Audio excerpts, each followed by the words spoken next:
yan ni Madam. Tortang talong. Siyempre may kapartner tayo dyan. Ang bagoong alamang na may baboy. Diba?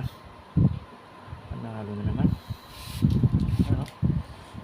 Ito na may akusili. Wow, sana all.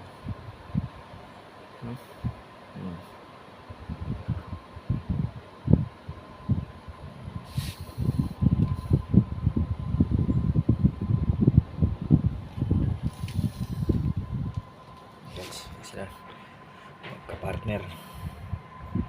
Pwede ito sa kanin, guys.